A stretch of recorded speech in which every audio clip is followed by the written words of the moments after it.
வணக்கம் நண்பர்களே. இந்த தமிழ் டேல்ஸ் கிட்ஸ் சேனலுக்கு அன்போட வரவேற்கிறேன். நான் உங்க நிலா. இன்று உங்களுக்கு ஒரு ரொம்ப ரொம்ப அழகான நட்பு கதை சொல்ல போறேன். வாங்க கதைக்குள்ள போலாமா? ரொம்ப சந்தோஷமா இருக்கும் இந்த கதை.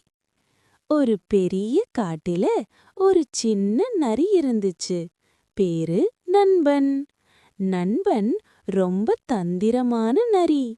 எப்பவும் மற்ற விலங்குகளை ஏமாற்றி உணவு பறிச்சு சாப்பிடும்.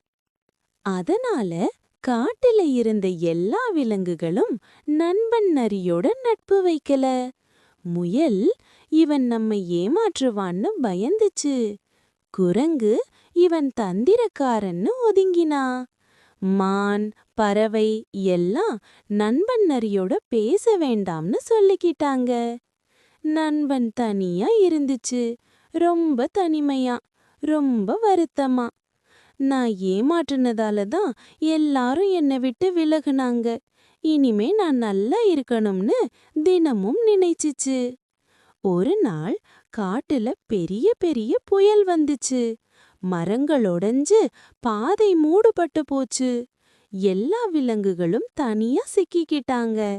சின்ன முயல், குரங்கு, மான் எல்லாம் பயந்து அழுதாங்க. நண்பன் நரி அத பார்த்து நான் தனியா இருந்தாலும் இவங்களுக்கு உதவணும்னு நினைச்சுச்சு.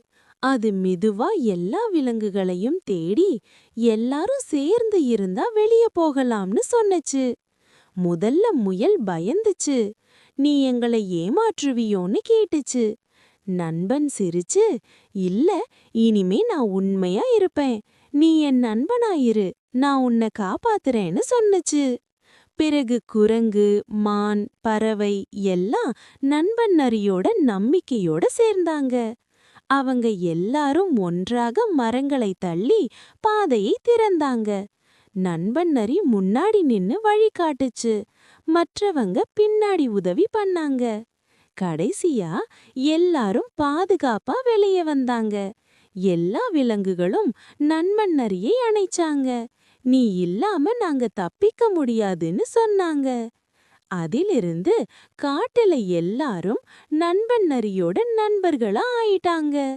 நண்பன் எப்பவும் சிரிச்சுக்கிட்டே நண்பர்களோட சேர்ந்தா எந்த சவாலையும் வெல்லலாம்னு சொல்லும். இந்த கதையிலிருந்து நாம கத்துக்கிறது, நண்பர்களோட சேர்ந்து இருந்தா எந்த சவாலையும் வெல்லலாம். தனியா இருந்தா கஷ்டம். ஆனா நண்பர்கள் இருந்தா எல்லாம் எளிமையா ஆகிடும். அதனால எப்பவும் நண்பர்களோட இருப்போம். சரியா நண்பர்களே? கதை பிடிச்சிருந்தா லைக் பண்ணுங்க. சப்ஸ்கிரைப் பண்ணி பெல் கிளிக் பண்ணுங்க. அடுத்த கதை விரைவில். பாய் நண்பர்களே. நல்லா இருங்க.